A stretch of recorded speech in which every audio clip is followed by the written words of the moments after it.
안녕하세요, 알렉스왕입니다. 요즘 제 유튜브나 카페를 통해서 매물대에 대한 질문이 있었습니다.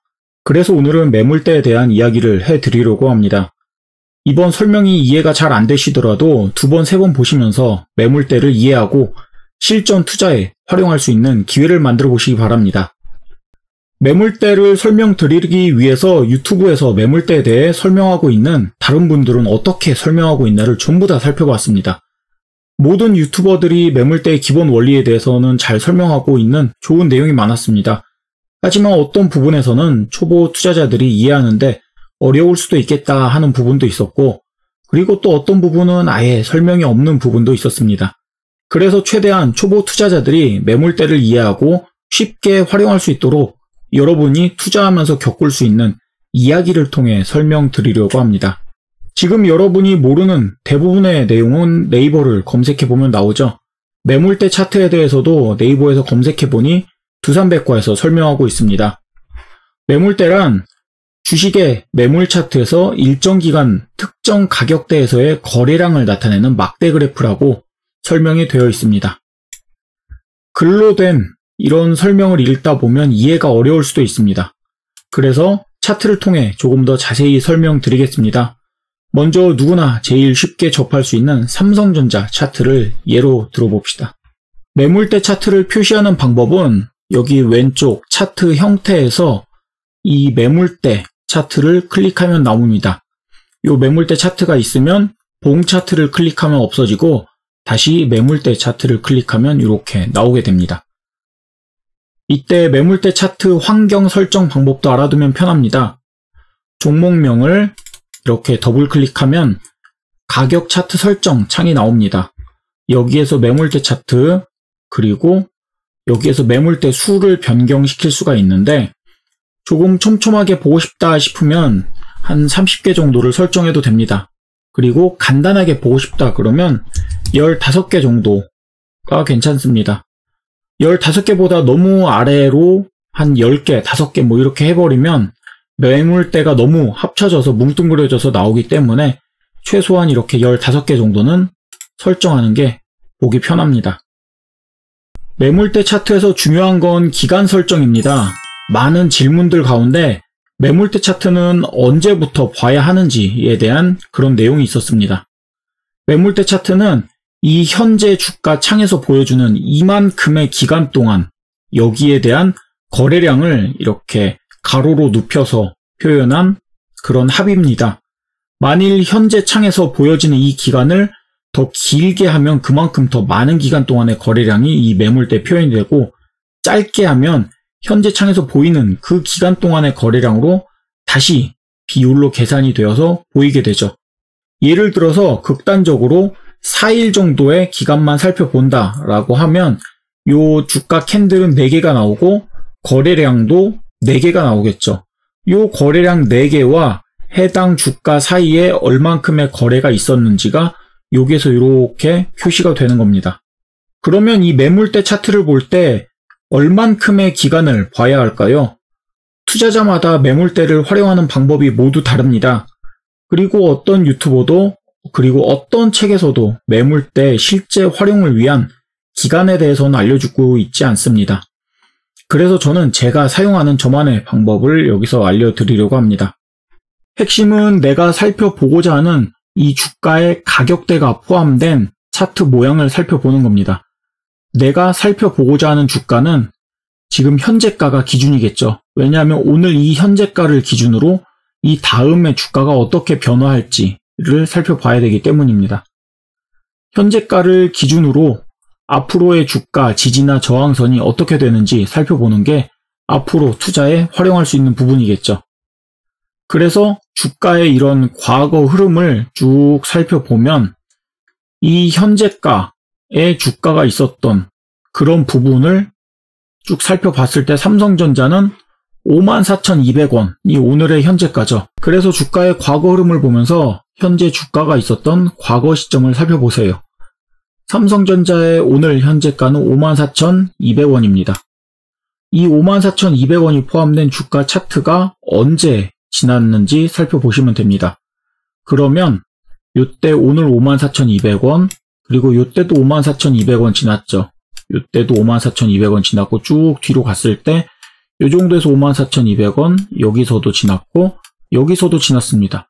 이렇게 54,200원 이 가격대를 지난 그 기간은 2017년 말 이 정도까지가 됩니다.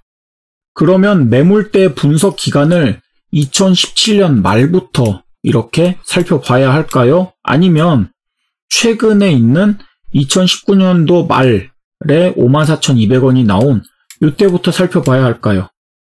보통 삼성전자를 이렇게 장기 투자하는 사람들도 많지만 저는 이 정도 기간이면 그냥 2019년도 말부터 살펴봅니다. 2017년부터 매수했던 이 물량은 현재 가격인 이 54,200원에 미치는 그 영향이 조금 작다고 생각이 되기 때문이죠. 그래서 이렇게 2019년도 말부터 시작해서 매물대를 분석하는 게 좋겠습니다. 기간 설정은 이런 방식으로 생각해 보시면 됩니다. 이 현재 주가에 영향을 미칠 수 있는 그런 매물, 그런 거래가 언제 이루어져 있는지를 살펴보시면서 따져보면 좋습니다. 매물대 차트가 의미 있는 이유는 매물대 차트에 사람들의 심리가 담겨있기 때문입니다. 매물대 차트를 보면서 여러 가지 시나리오를 상상해보는 상상력이 필요합니다. 매물대의 기본 활용은 매물대가 아래에 있으면 지지대가 되어서 이 아래로 다시 주가가 빠지기는 조금 힘들어집니다. 매물대가 현재 주가보다 위에 이렇게 위치하고 있으면 저항대가 되어서 주가는 이 위로 한 번에 뚫고 올라가기가 힘들어집니다. 아래로는 지지대, 위로는 저항대, 이 두 가지 내용, 이게 기본입니다. 이걸 생각해 보시고 지금부터 말씀드리는 시나리오를 잘 생각해 보시기 바랍니다. 삼성전자 이 차트를 살펴봅시다. 그러니까 오늘이 6월 2일이라고 생각해 봅시다. 그러면 이 6월 2일이 포함된 매물대 차트의 기간은 51,400원, 요게 현재가죠. 51,400원이 포함된 이때 이 정도에서 2019년도 9월 이후로 다시 10월 그 정도 이후로 이렇게 포함되는 이 기간만 보면 됩니다. 요 날을 기준으로 생각을 할 때, 오늘이 이날이라고 할 때 말이죠. 이거보다 더 긴 기간을 뒤로 보면은 매물대만 더 복잡해지고 보기도 힘들어집니다. 그래서 매물대 차트의 기간을 오늘 주가를 기준으로 이렇게 뒤로 살펴서 요 정도까지는 오늘 주가에 영향을 미치는 매물대겠다라고 생각하고 기간을 설정하시면 됩니다. 다시 말씀드리지만 오늘은 6월 2일입니다. 그러면 오늘의 차트를 보면서 최근 주가 흐름을 보면 아래로는 48,000원 정도, 위로는 51,000원 정도 사이에서 주가가 최근 들어 4월, 5월에 이렇게 횡보를 하기 시작했죠. 이 정도 아래로는 48,000원, 위로는 51,000원 사이에서 횡보를 했다는 건 이 사이에 많은 거래량이 쌓였다는 뜻입니다. 그러니까 이렇게 매물대가 이렇게 길어지게 되는 거죠. 여기에서 매수한 사람들은 이 가격보다 더 높은 가격에서 팔고 싶어 할 겁니다. 최소한 요거보다는 손해를 크게 보고 싶어 하지는 않겠죠. 여기에서 매도한 사람들은 앞으로 이때처럼 3월 대폭락장처럼 또 언제 폭락할지도 모른다는 생각으로 여기에서 막 팔기 시작합니다. 그리고 여기에서 더 오를 거다라고 생각한 사람들은 여기에서 또 막 매수하기 시작하죠. 그래서 이런 매수와 매도 공방이 합쳐지면서 이렇게 횡보하면서 매물대가 길어지게 됩니다. 그런데 6월 3일이 되자 삼성전자가 갑자기 이날 엄청나게 급등을 했습니다. 최근 이렇게 2개월이 넘게 이어오던 요 횡보 구간을 뚫고 이렇게 상승한 거죠. 그러면 삼성전자를 이 횡보 구간에 매수했던 사람들은 수익권이니 팔지 않고 계속 보유하고 있으면서 이 전고점인 61,000원, 6만원 선 요 정도까지 다시 오르겠거니 생각을 하면서 계속 보유를 하고 있습니다. 하지만 요 51,000원, 여기 아래에서 요 횡보 구간에서 더 하락하면 매수해야지 라고 하고 아직 매수를 안 한 사람들이 또 많겠죠. 이런 매수를 안 하고 하락하면 매수해야지 라고 생각했던 사람들은 이렇게 갑자기 주가가 상승하니까 엄청나게 배 아파하죠. 이런 생각도 합니다. 아우, 내가 그때 51,000원 할 때 매수하려고 했었는데 꼭 오를 것 같아서 살펴보면 그걸 못 기다리고 올라버리네. 나는 주식 분석 참 잘하는데 너무 뜸들여서 이렇게 뭐 다 놓쳐버리네. 막 이런 생각을 막 합니다. 그러면 내가 진짜 주식 매수하기만 하면 진짜 잘하는데, 분석은 잘하는데 실제 매수를 안 해서 항상 뭐 수익을 못 내. 막 이런 생각도 하죠. 그러면 여기에서 이제 이 급등하는 삼성전자를 그러면서도 계속 쳐다보고만 있습니다. 왜냐하면 애초에 이 횡보 구간 내가 매수를 해야지라고 생각했던 그 가격대보다 갑자기 상승했으니까 기분도 나쁘고, 그리고 자기 최초 분석과도 달라졌죠. 그래서 일단 보고만 있고 다시 떨어지면 사야지라고 생각을 하는 그런 대기 매수 수요가 생기게 됩니다. 그렇게 날짜가 지나면 삼성전자가 단기 고점을 여기에서 이렇게 만들었습니다. 그러면 55,000원 정도죠. 55,000원 정도의 가격에서 손바뀜이 일어납니다. 앞서서 이 횡보 구간에서 매수했던 사람들은 이제 단기 고점인가 보다 그리고 여기서 막 매도를 하죠. 그리고 여기에서 그래 여기 6만원까지 가겠네, 여기서 이제 매물 소화하고 더 오르겠네 라고 생각한 사람들이 여기서 또 막 매수를 합니다. 그러면서 여기서 거래가 많이 일어나니까 이렇게 매물대가 다시 늘어나기 시작했죠. 그러다가 주가가 갑자기 쭉 빠졌습니다. 이렇게 오르기는 힘들게 올랐는데 1일, 2일, 3일, 단 3일 만에 다시 예전 횡보 이 구간대로 확 떨어졌죠. 그러면 여기에서 예전에 이 길었던 매물대의 지지를 이때 이제 받게 되는 겁니다. 이 아래에 있는 매물대는 지지 역할을 한다고 했었죠. 이 가격대에 많은 사람들이 엮여 있어서 그렇습니다. 그리고 여기에서 이때 요 횡보 구간에서 매수 못했던, 그리고 손가락만 빨고 있었던 사람들이 새로운 매수자로 다시 나서기 시작했죠. 왜냐면 이때 횡보하면서 나는 매수해야지 했다가 이 급등을 한번 보면서 대기 수요로 기다리고 있다가 내가 원하는 가격이 왔으니 막 물타기를 하고 막 있는 돈 없는 돈 다 끌어서 여기서 또 막 매수를 하기 시작합니다. 자기 주식 분석은 정확했다고 생각하면서 주식을 여기서 이제 매수하기 시작합니다. 그러면 이 55,000원에서 매수했다가 더 하락하기 전에 빨리 매도해야지. 여기서 이제 매수했던 사람들은 막 이제 더 큰 손해가 나기 전에 얼른 팔아야지 하고 여기서 막 파는 거죠. 계속 파는 거죠. 이런 매도 물량, 그리고 내가 원하는 가격이 왔어. 여기서 매수할 거야. 이 횡보 구간, 여기에서 이 가격대, 이 매물대 구간에서 매수할 거야 라고 생각하는 그 대기 매수 수요, 요게 이제 합쳐지면서 여기서 이제 또 매물대가 살짝 길어집니다. 그리고 예전에 요 긴 매물대, 이 횡보 구간에서 이때 매수했던 사람들은 여기서 매도 못한 거는 좀 아쉽지만 그래도 아직은 안 팔고 있죠. 왜냐면은 어차피 본전이니까 조금 더 빠져서 이제 한 3%, 5% 이 정도 빠질 때까지는 버틸만 하죠. 그리고 여기 맞고 이제 다시 상승할 걸 기대할 수도 있으니까 이 사람들은 또 안 팔고 있습니다. 그러다 보니 요 매물대는 지지대의 역할을 확실하게 하는 거죠. 그러다가 이제 바로 이날 하루 음봉 맞고 다시 상승하기 시작합니다. 이렇게 주가가 반등하면 바로 점점 반등을 해서 55,000원을 다시 찍었습니다. 55,000원 여기에 오면 버티고 일단 또 요 기다란 매물대가 있죠. 위에 매물대가 이렇게 버티고 있으면 이 위로는 상승하지 못하고 막는 저항대가 있다고 했습니다. 이전에 요 단기 고점에서 새롭게 매수했던 사람들이 있죠. 그런데 요때 매수했었던 사람들이 이렇게 엄청나게 큰 하락을 맞고서 이런 생각을 하죠. 아우, 다시 본전만 와봐라. 얼른 팔아버린다. 막 이를 득득 갈면서 이 손실을 언제 만회하나 계속 마이너스 계좌를 들여보다 보고 있다가 여기서 이렇게 상승했죠. 그러면 어떻게 되겠습니까? 빨리 본전 보고 일단 탈출해야겠다라는 생각으로 여기에서 또 막 매도를 하게 됩니다. 이런 본전 심리가 크게 작용하는 게 이렇게 두꺼운 매물대가 위에 있을 때죠. 그래서 이 55,000원이 오면 뒤도 안 돌아보고 매도하려는 그런 사람들이 많아집니다.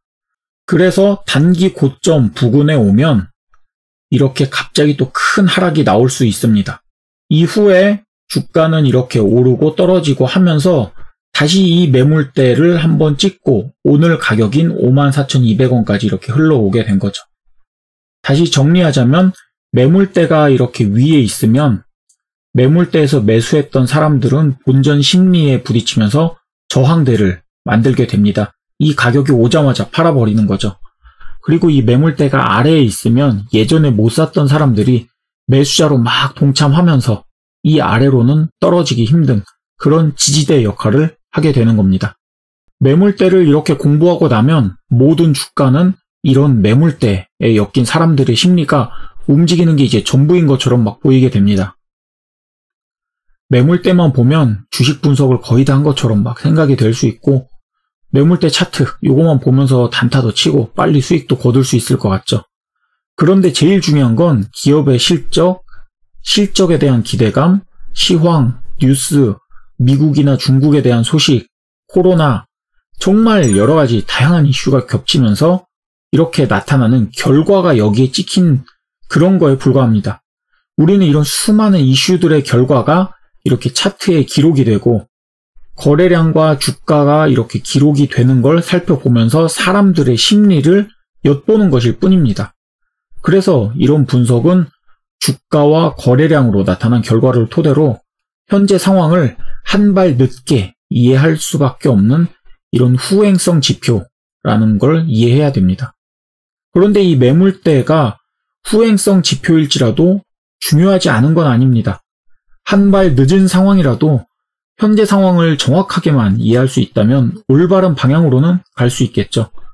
그러니까 오늘 살펴본 매물대뿐만 아니라 또 다른 다양한 지표들이랑 같이 생각하면서 주가 흐름을 이해해야 합니다.